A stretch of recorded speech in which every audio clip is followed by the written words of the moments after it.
morning, good evening, good night.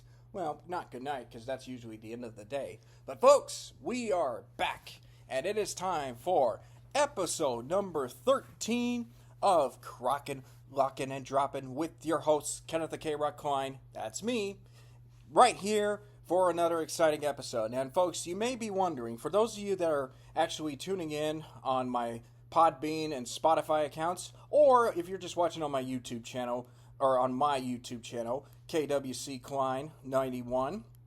Now, for those of you that may be wondering, if you are listening to this podcast on Spotify or Podbean, you might have noticed that I had posted an episode 12 and a half, and it was only like a 7-minute video clip or so. You may be saying to yourself, well, wait a minute, shouldn't that be episode 13 of this podcast? Not quite. The reason why I made that special podcast was because it was for a special person, a special friend of mine, as it was her birthday on the date of that episode and podcast. So I want to give a special belated birthday to her as well. Now, we got a good show for you today. This is officially episode 13. Today we're going to be talking about the crisis of the WNBA after the recent controversial foul of Chennedy Carter to Caitlin Clark. What were my views on that? Did I think it was warranted? Did I think it was a cheap shot? Do I think the WNBA needs to do more to protect players from this when they are trying to make themselves a respectful league, as they're trying to be as relevant as they might have been years ago? But I'll give my thoughts on that as well. And then also, it's that time for the NBA Finals. We have the Boston Celtics against the Dallas Mavericks. Who do I think is going to win? Why do I think each team will win? And we're just going to be getting into the details of what I think the championship would mean for each of them as well. But first and foremost, I got to tell you what, I still love CJ Stroud.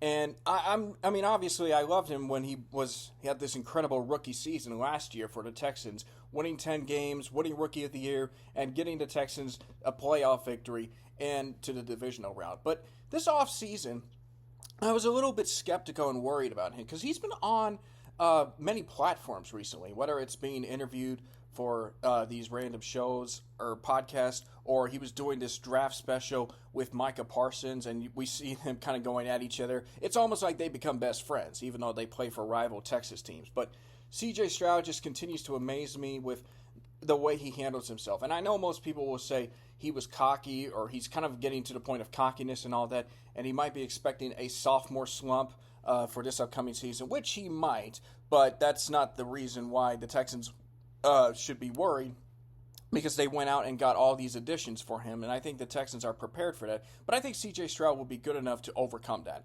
But anyway, the reason why I thought I am still impressed with CJ Stroud is because, you know, when it comes to players having podcasts, there are currently players active in the leagues that are on podcasts or are having their own podcasts, which I'm a little bit skeptical, because you don't want to say anything that's going to cause some controversy with another player, and they're going to take offense to that, and next thing you know, they might get you riled up, and then they'll take it out on you on the court or on the playing surface, for that matter. Maybe throw at you. Like somebody writes an autobiography, criticizes a former teammate, then the next thing you know, they're facing each other, and the former teammate throws a baseball right at you for an automatic hit by pitch on purpose. I mean, it's not like that's ever happened before. Right, Omar Vizquel? That's a story for another day. But there were a couple of players in the offseason, particularly on the Indianapolis Colts, that were talking about, oh man, I can't wait to get him. I can't wait to, take it right to CJ Stroud, because he deserves him and everything. And, oh, by the way, Anthony Richardson beat CJ Stroud, this, that, yada, yada, yada, which I'm going to personally disagree with that.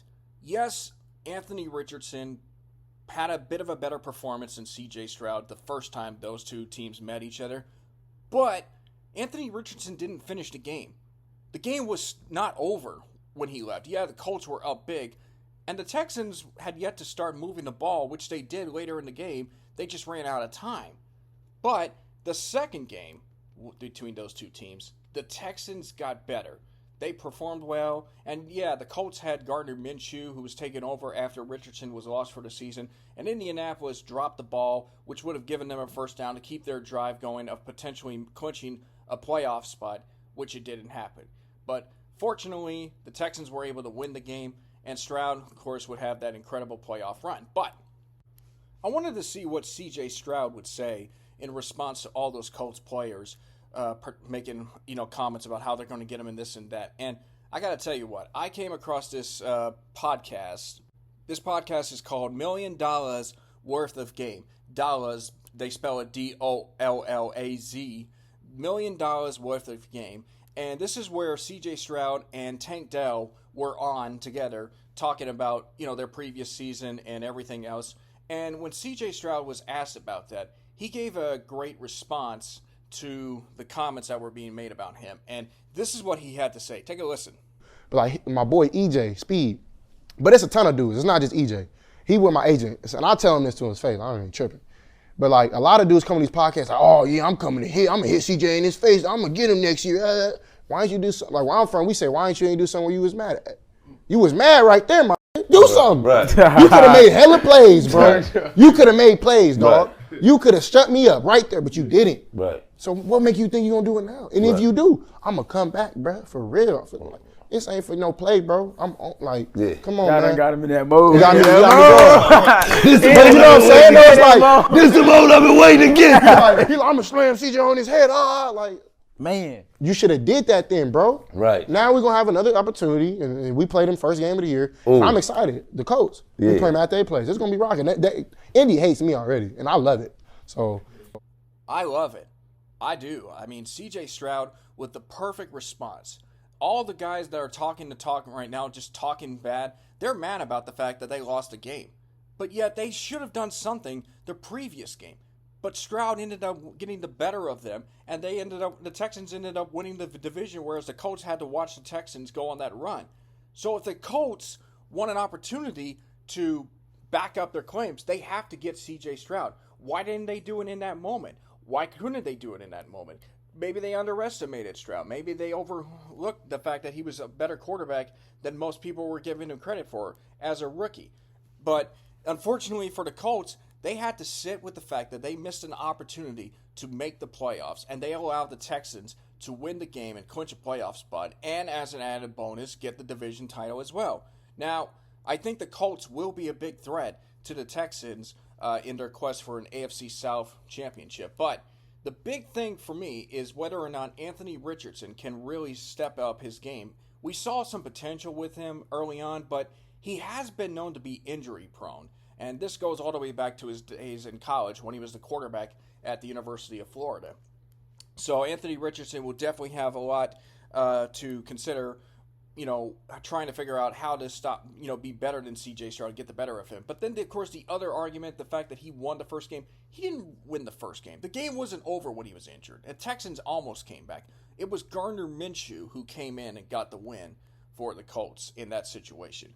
So I think the Colts are trying so hard to hype up this rivalry, which I understand. I think it's definitely going to be a big rivalry, the Texans and the Colts. Now, the Texans have one with the Tennessee Titans for different reasons, and I don't want to say Jacksonville isn't a rivalry, but the Texans have really had their Jaguars number lately, even though they split last season. So I think it's really going to be exciting for the division and for the Texans, as they have one of the toughest schedules, or the toughest schedule in all of the NFL, depending on how you see fit. But I just think if you're going to talk the talk, you got to walk the walk. And you have to do it in that moment. You can't just, get embarrassed and then say, oh, I want to get Stroud, I want to get him back, and this, that, yada, yada, yada. And, of course, CJ said it best. If you get me, you get me. But I'm going to come back. And I like that confidence, because I think CJ Stroud knows he's going to take some hits, but he's going to overcome that to win. Why? Because I'll tell you this. Stroud has had a lot to overcome in his life. I could go through all the details about having a father in jail for drug-related charges, and then, of course, being overlooked, playing at Ohio State, and then some concerns about whether or not he is going to be a great quarterback, all because of a certain test in the draft, and whether or not he was going to a great situation in Houston, because people were saying that the Panthers were in a better situation than the Texans at that point. But as we see right now, the roles have kind of reversed. The Texans are in a better situation, but they still got ways to go if they want to get there. And Stroud has a really great chance to be a great quarterback in this league. You can listen to that podcast that he was on. $1 Million Worth of Game is what it's called. And speaking of great podcasts, we're going to step aside. But when we come back, I'm going to give my thoughts on Chennedy Carter and the Caitlin Clark situation. Stay tuned.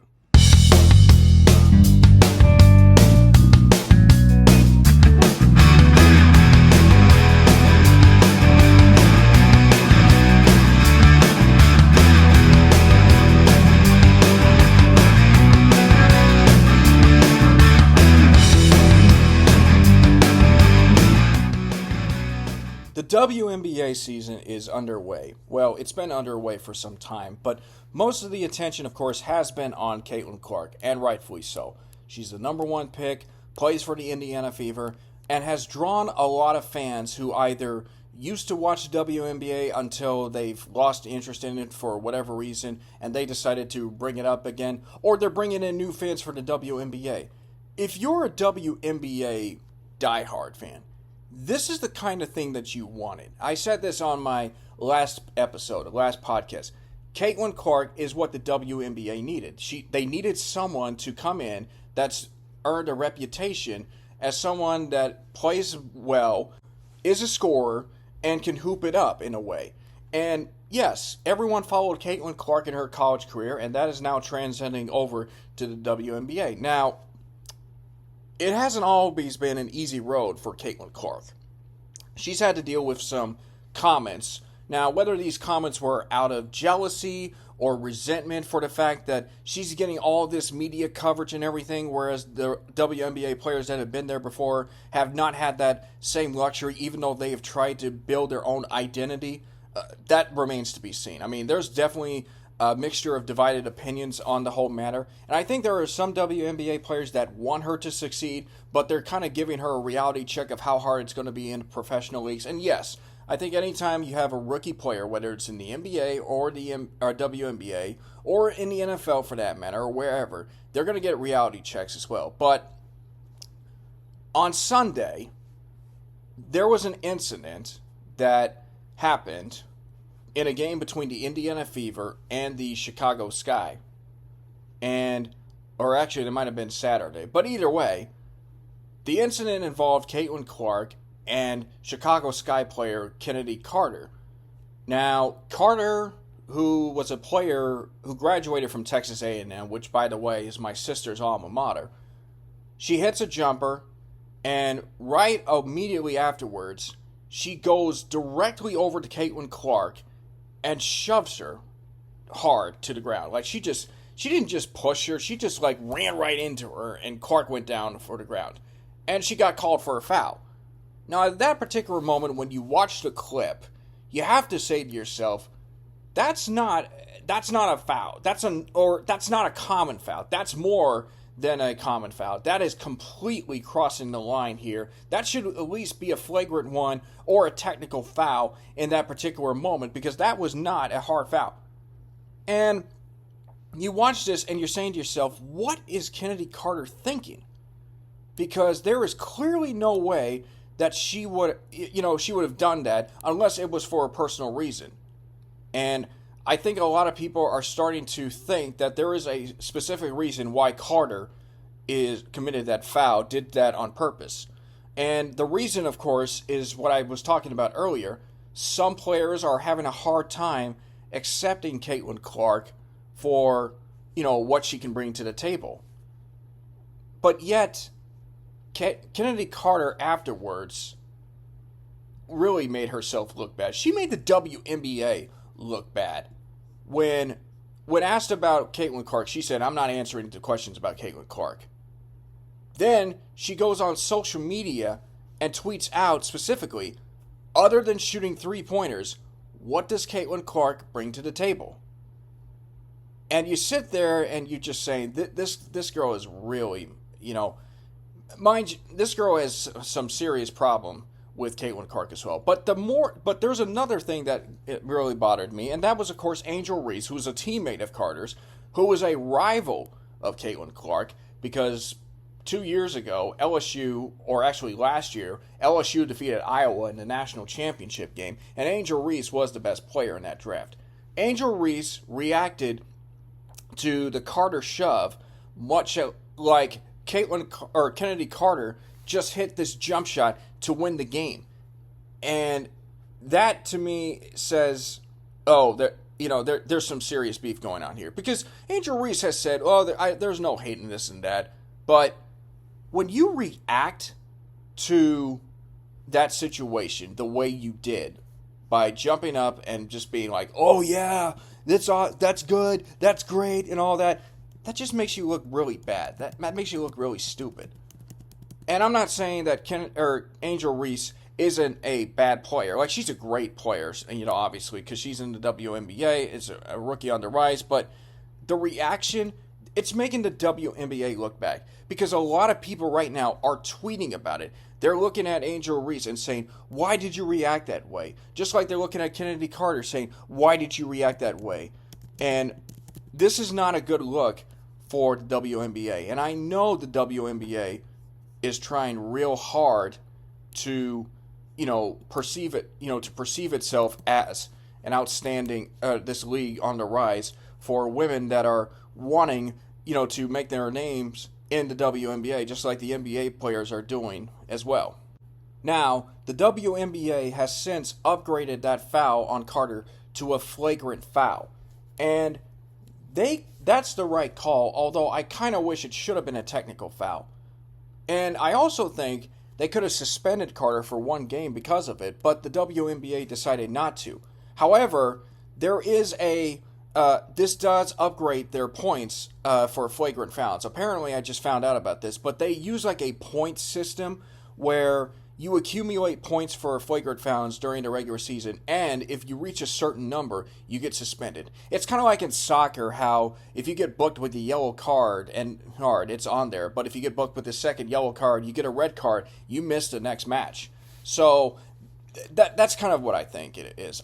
There's definitely going to include some points for Carter, who is going to have to deal with this, and be careful, because if she reaches a certain number of points, that she's going to be suspended, and that's something that you do not want to have for a WNBA. But then, of course, the WNBA also fined Angel Reese $1,000 for failing to make herself available to the media after Saturday's game, and they also fined the Chicago Sky $5,000 for failing to ensure that all players complied with the league's media policies, which, I mean, the post-game stuff afterwards and the media reaction, it's absolutely ridiculous. I think the Chicago Sky should feel very bad. I think they deserve the fines. I think they could have maybe warranted at least a one-game suspension and everything. But I'll say this. I do want to give credit to Sky head coach Teresa Weatherspoon, who I will say I have a bit of a special connection to her. I'm not related to her by any means. There's a bit of a long story with that, and I wish I could tell it to you, but that might be for a future podcast. But I will say she deserves credit, because when she released a statement on the foul, and she says, physical play, intensity, and a competitive spirit are hallmarks of Chicago Sky basketball. Kennedy got caught up in the heat of the moment in an effort to win the game.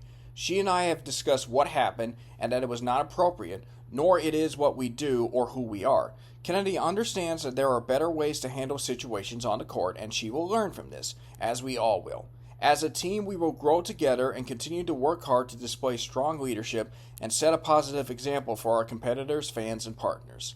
So, clearly there was some conversation, and I'm pretty sure that Carter got the message, although I wasn't really sure about that. But I do think you need to have something regarding Angel Reese as well, because even though she wasn't the one that committed the foul, she in some ways had a bit of a role in that, just because of her, her reactions to seeing the foul on that play.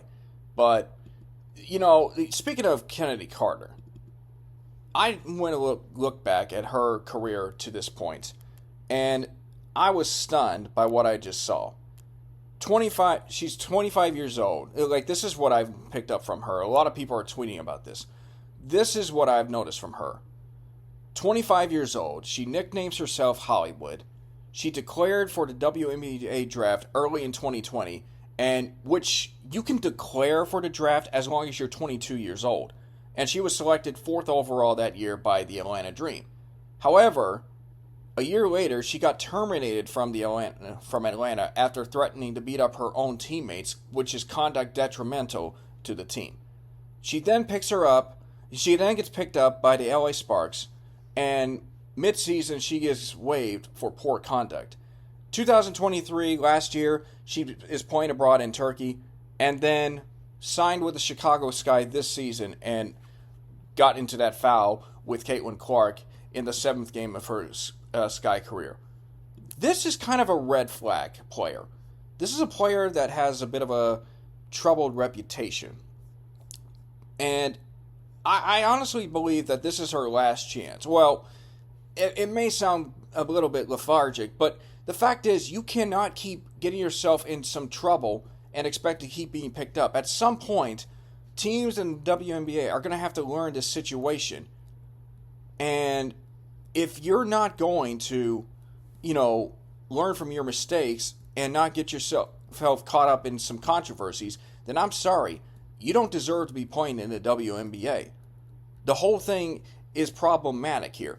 The WNBA is dealing with a lot, and the last thing they want is for a situation that has been overblown at times. And I'm not saying, I do believe it was a cheap shot. I do believe that that foul crossed the line. But I don't think it should be warranted as an overblown situation. I do think, though, that the WNBA needs to step in and protect players from all these, for everything. And it applies for everybody. I know I'm stuttering here trying to come up with the right words and all that, but this applies for every player in the WNBA, not just Caitlin Clark. Yes, I know she might be getting a little bit more treatment, which is unfair to certain players, but I'm saying that for everybody. And I think right now what the WNBA is experiencing is something that they have not had for some time. They're getting recognition. They're getting all this praise. They're having fans coming in and watching them. But this is something that they haven't dealt with, and that's criticism. They don't understand, how to deal with this. And it's not that they don't know, it's just that they don't, they're not sure how to approach it or how to deal with this criticism and all that. And I was reading this article from the Chicago Sun, from Steve Greenberg of the Chicago Sun-Times, who covers the Chicago Sky, and he basically says the WNBA has an image problem. The league and the players want a bigger, better image to be seen, to be respected, to be taken as seriously as other leagues, but not the occasional criticism and discomfort that inherently comes with it. It's not that the teams and players don't want to be covered by the media. They do, they should, and they deserve to be, but some of them just don't know how to receive that coverage, not when it isn't funny. And I definitely agree with this. I feel like the WNBA wants to be treated like the NBA as far as how the media covers it. But they don't want to deal with the harsh criticisms. And I feel like that's the problem with today's society. People don't like being criticized because they feel it's an attack on them. And even if the intention is not, to embarrass them or make them look bad, that's just the nature of the problem. And I feel that the whole thing, this is going to be something the WNBA will need to readjust their beliefs and their values. As far as, how do you want to be a great league? You got to deal with some criticism, whether it's criticism for bad play or, bad, or bad, things that happen on the court and all that, or stuff that happens off the court. And I think that's where the issues is. This is the reality of the WNBA. They need to accept the fact that this is going to happen. But if they want to continue to deal with or be a successful league, they're going to have to deal with some criticisms. The greatest players of all time in any sport deal with criticisms. And if you want a player to, not have that or to be successful, you're going to have to take it the hard way. Why is Michael Jordan considered the best of all time? He got criticized at times, but he made the most of that by proving the doubters wrong and shutting up the critics. Why is LeBron James considered one of the best? He does the same thing, although recently he hasn't quite been able to achieve that. Kobe Bryant dealt with that. Larry Bird, Magic Johnson, Elijah One, Shaq. I can go on and on with all the list of people that got criticized and yet were able to be successful. The truth is, sometimes being criticized helps you out. And I know that's hard to deal with because sometimes when I get criticized, I feel like I'm being attacked. And I take it personally because I feel like I'm not good enough and I need to get myself better in certain situations. But that's what it's part of, being successful. Being successful means having to take some criticisms. And I think the WNBA has to deal with that, or has to find a way to accept the criticism that's going on. What happened was inexcusable, and it was a bad look for the WNBA. They're trying to get themselves to be at that level of relevancy with the NBA and all these other sports leagues.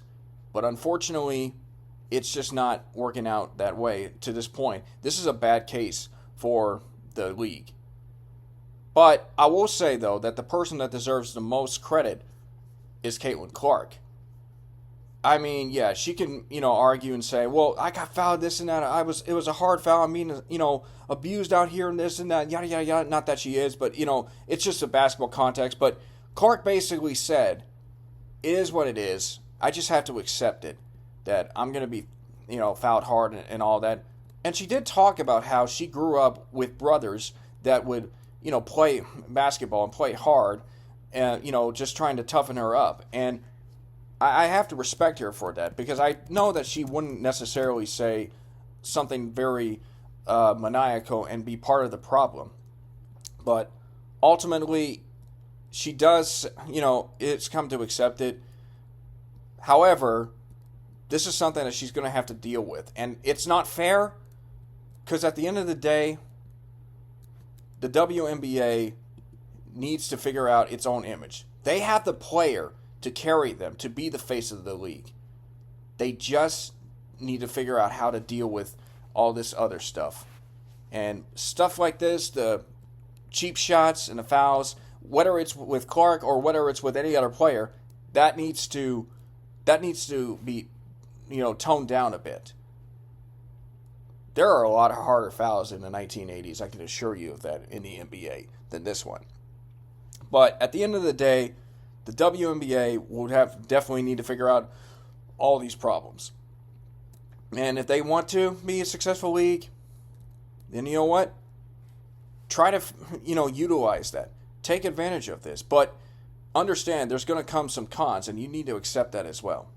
And speaking of accepting, we are going to be moving on to our next segment where we talk about the NBA Finals, the Boston Celtics, and the Dallas Mavericks. Who's going to win, in my opinion? Stay tuned, folks. We'll be right back.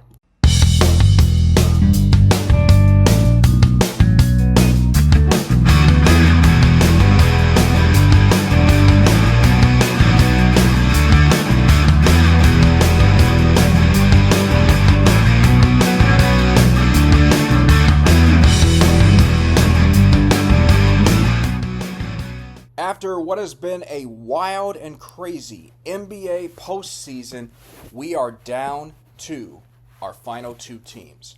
In one corner, you have the Boston Celtics, who are making their second finals appearance in 3 seasons, looking to win their 18th overall championship, which would retake the lead as far as NBA teams are concerned in the lead for who's got the most championships in all the NBA. Right now, they're tied with the Lakers for first at 17, but a win for Boston would make it 18 for them.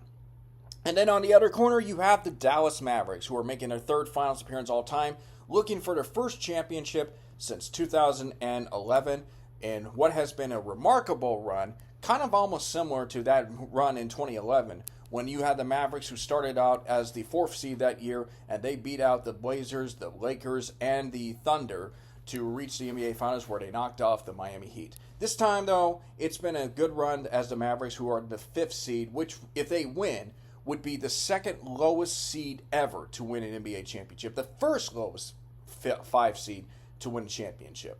So, this finals matchup is interesting because many people expected the Boston Celtics to get to this point. few expected the Dallas Mavericks to get to this point. Similar story, kind of to 2011. Well, I'll get to that in just a moment. So, I have a prediction of what I think is going to happen. But before I give out my prediction, I think it's only fair that I talk about each team.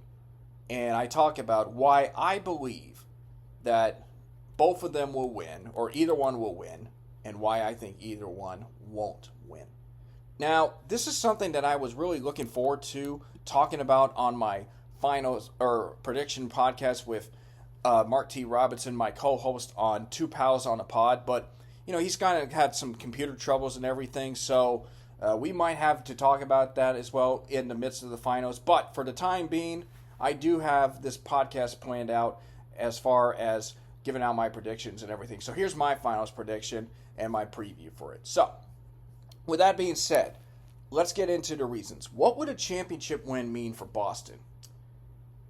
For Boston, it would be the obvious one, number 18 overall, which would retake the lead. It would also solidify Jason Tatum as one of the best players in the NBA. Tatum has been, without question, one of the top 10, top 5 best players in the history of in the league right now.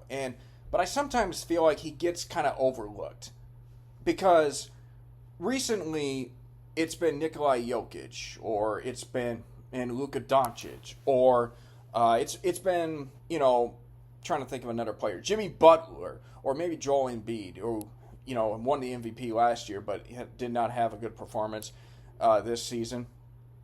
Yet, Jason Tatum, to me, has been kind of one of the most underrated players, superstars in the league. But I do like his game. I like his, ability to take the lead and everything. But you not only had Jason Tatum, but you also have his teammate in Jaylen Brown.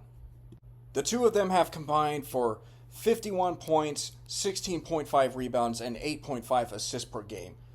And Brown actually was the one who ended up getting the Larry Bird Trophy for the best player in the Eastern Conference Finals, just getting one more vote than Jason Tatum. Now, there had been some kind of questions about their chemistry due to recent playoff issues and all that, but for the time being, it seems like those two have finally managed to get along. And I know that there was a point where some people were thinking that Jaylen Brown was going to leave the Celtics and possibly go to the Rockets because Ime Udoka, who was the head coach for the Celtics at the time, was now the head coach of Rockets, or is the head coach of the Rockets now. But that obviously hasn't come to fruition, and at this point, the Celtics are a really, talented and strong team. So a championship for Boston would definitely help elevate those two to being among the elite in the NBA, which is something that the Celtics, would certainly like to have as well. But then you have the Dallas Mavericks. A championship for them would certainly be a great story for Luka Doncic, who has had to carry the franchise and has been through some difficult years, whether it's with partnerships with some players like the Christian Woods, who he couldn't, gel with, or the Kristaps Porzingis. Now, there's another matchup.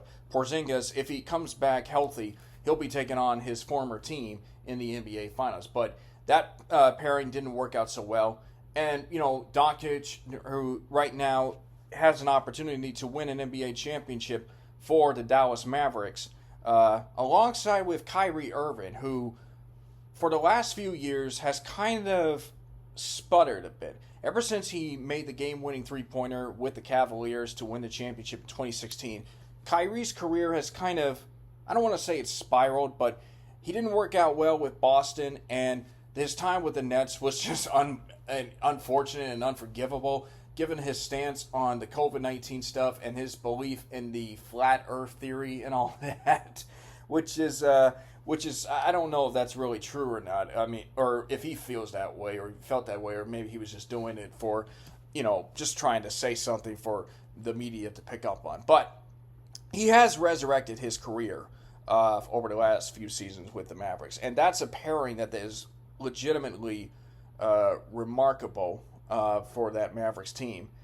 And they're now being talked about as maybe one of, if not the best backcourt duo of all time, compared to the likes of Isaiah Thomas and Joe Dumars with the Detroit Pistons and everything. That's one connection that has been brought about the most for some time. So, a championship for Dallas would definitely have an opportunity, would give those guys, an NBA ring. It would certainly complete the revival of Kyrie Irving's career and would make Luka Doncic elevated to a top, one of the top 10 best players, arguably. Although I might think after this one he might be a top 15 at best. And of course, regretfully, it would mean that it would be the second championship for the Dallas Mavericks, which would tie them for second for most in the state of Texas, which right now it's the Spurs who have 5, but then it would be the Rockets and the Mavericks with 2. And that's something that's hard for me to swallow, but, I'm looking to put that aside for the time being. But let's talk about why I think that both teams will win and why they both will not.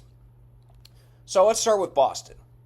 Why will Boston win the series? On paper, they are a better team. They are second in scoring, and they are 7th in points allowed. They have experience. They went to the NBA Finals 2 years ago, and they were up 2-1, or I think they were up 2-1, until the Warriors came back to win the series in 6 games. But they were a young team back then, so they have familiarity. And, of course, the Celtics have been perceived as one of the best Eastern Conference teams as of late, so you expect Boston to at least have deep runs to playoffs. So they have the experience, which is maybe looked at as an overrated trait when you think about teams with experience. Does it really help? Yes and no. Sometimes it doesn't help. Even if you have that experience, you still have to go out and play and finish the job. And that's something that the Celtics would certainly like to do, to take the sting out of the last finals appearance for them. This postseason, the Boston Celtics are 12-2. They are 6-2 at home, but more importantly, they are 6-0 on the road. So they have yet to lose a game on the road.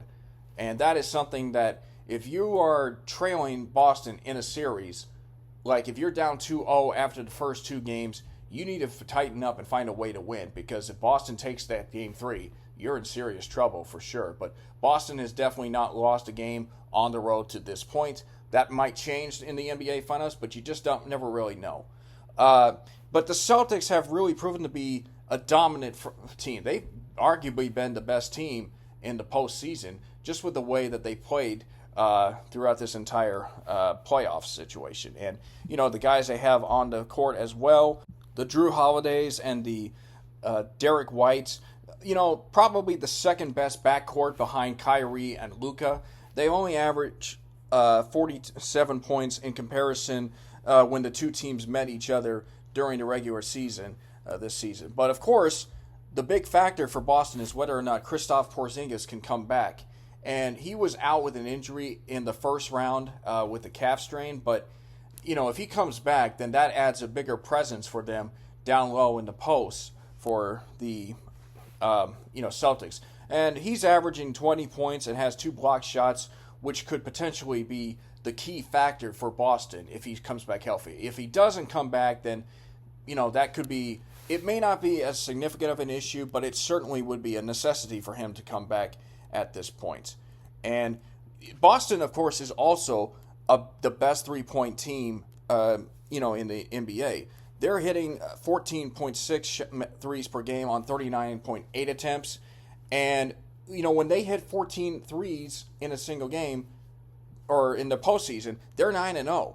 Like, they have won 9 of their games when they hit 14 threes to this point in the playoffs. So that's something that Dallas will need to limit down, or just hope and pray that the Celtics have an 0-for-27 Rockets Game 7 type performance in any one of those games. Again, I hate saying that, but that's just the way it is to this point. But with that being said, why do I think Boston will not win the series? Well, as I said earlier, they only lost 2 games during the entire postseason. And they have rarely been battle-tested throughout this entire playoffs. Now, yes, you can argue that against Indiana, who they swept in 4 games, they did have to overcome late-game deficits in 3 of the games as well. But they still won the series in 4 games. So Boston most people would say they've had the easy road to get there. And part of the reason is because they haven't had to guard a superstar caliber player. Because in every series they've had, the key players for all their teams went down with an injury. Against the Miami Heat in the first round, Jimmy Butler was out for the series. And Boston ended up getting past the Miami Heat, who they had narrowly lost to in the 7-game series the previous year. Against Cleveland, Donovan Mitchell was out due to having a calf strain injury. And then, in the Indiana series, Tyrese Halliburton would be lost due to a hamstring injury. So, this is a case where Boston might have gotten fortunate because players on the opposing teams had sustained injuries. Kind of reminds me of the Golden State championship runs, when you look back throughout the entire time that they won championships, with the exception of the last one. Their first 3 championships, in their playoff runs, somebody gets injured, and that plays a key factor. The Cleveland Cavaliers didn't have Kyrie and Kevin Love in 2015. The Spurs lost Kawhi Leonard in the Western Conference Finals. Chris Paul was injured in 2018. Otherwise, Houston would have beaten the Warriors in that series and gone on to the NBA Finals. But yeah, people are basically saying, oh, this postseason run is fake. If the Celtics win, it's a fake ring because the players didn't have it. Well, I'm sorry. If you're saying that, you're just salty.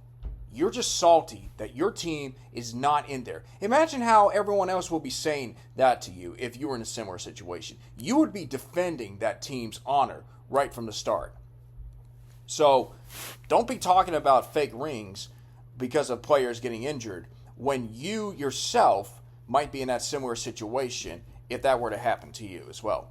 But in all seriousness, that has been a bit of a factor because right now the Celtics are going to be taking on the Mavericks, who have a dynamic duo with Luka and Kyrie. And the third thing that has been a concern, for some reason the Celtics have always found a way to come up short in the postseason.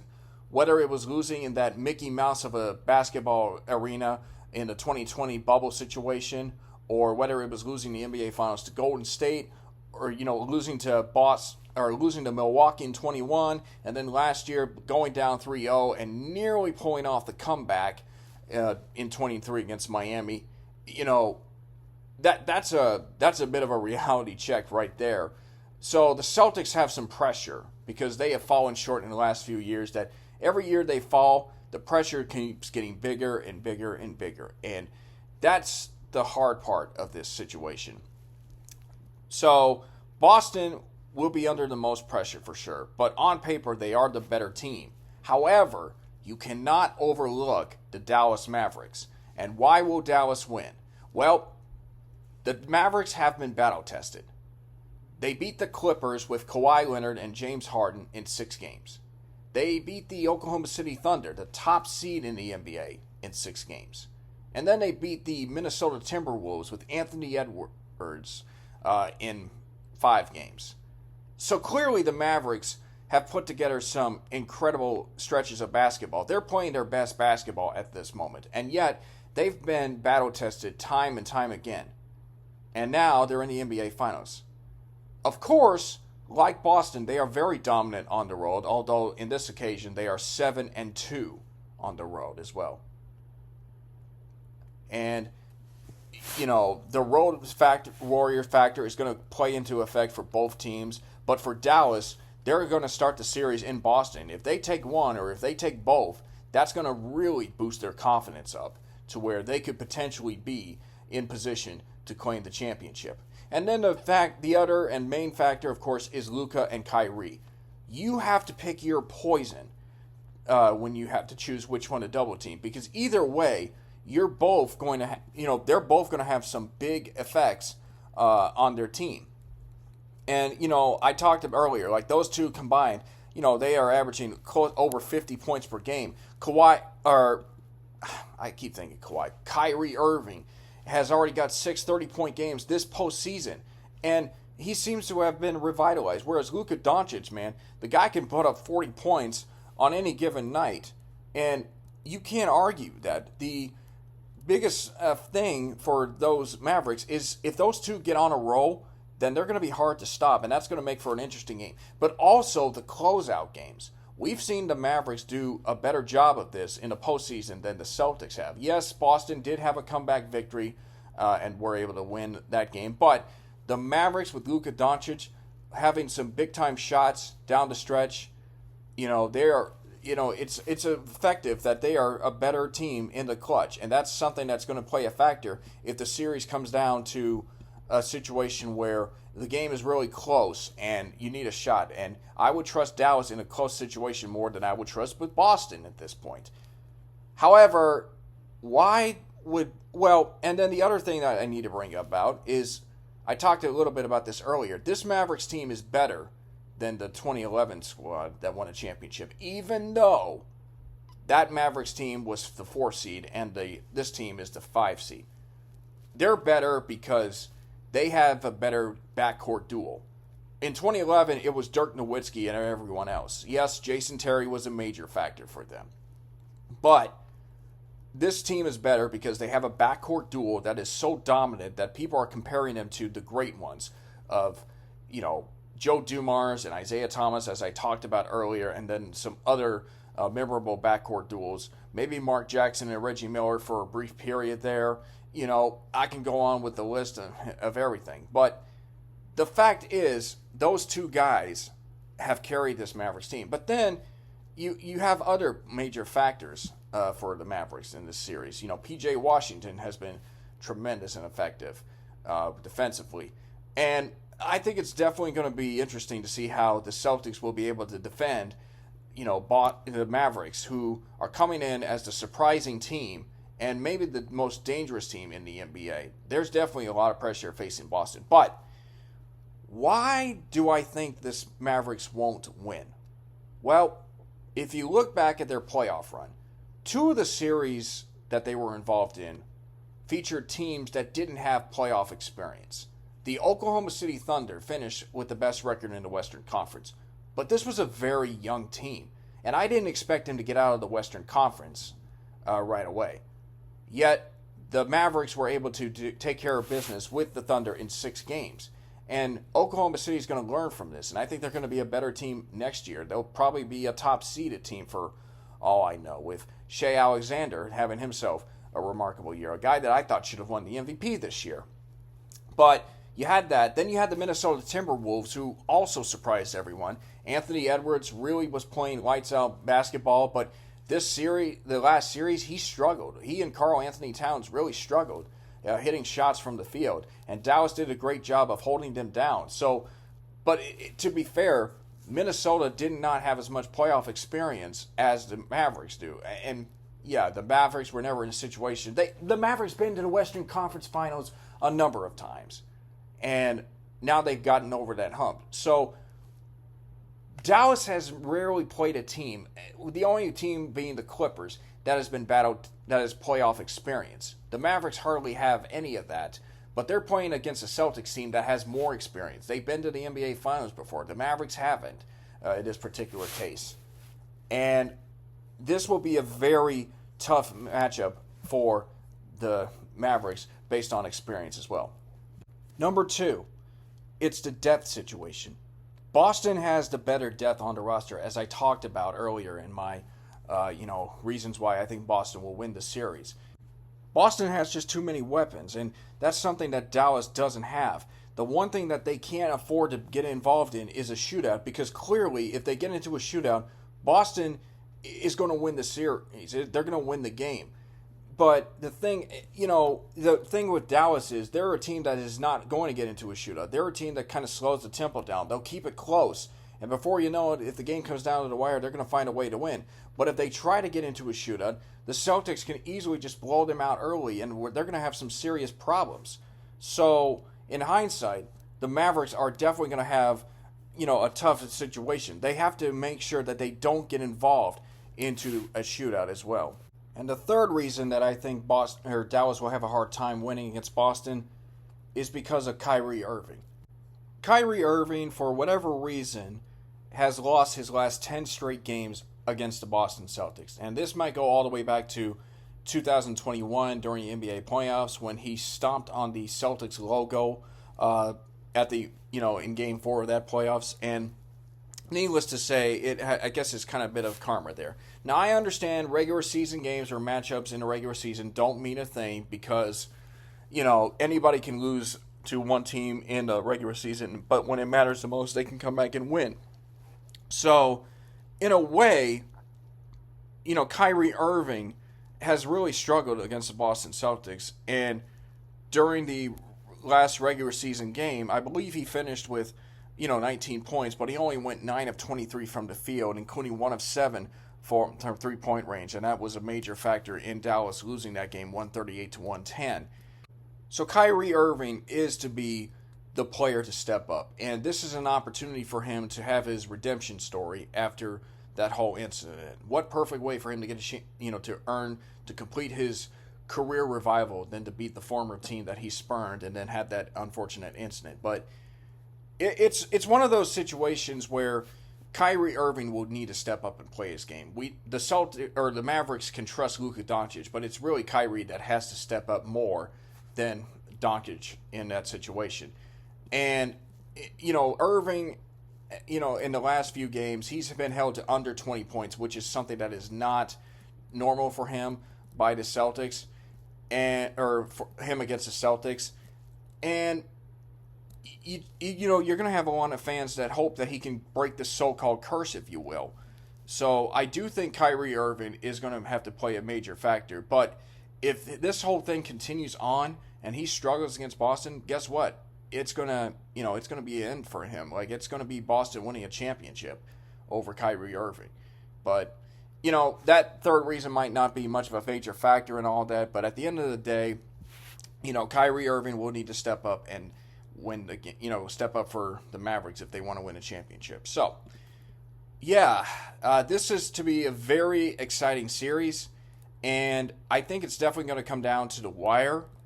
It's going to go to Game 7. I think Boston will be battle-tested, and I also think the Mavericks will be dealing with the best team they have dealt with all season long, and it's going to be real tough to decide which one comes in, because you want to say you feel confident in one team, but you think that the other team is going to be a major factor. Just because the Mavericks are the 5 seed doesn't mean that they can't beat the Boston Celtics. And, last year we had a matchup with the Nuggets and the Heat, 1 versus 8, and clearly the Nuggets were the better team, even though going in you felt that Miami was the one team that could challenge the Nuggets for the NBA championship. So it's going to be a tough decision to take.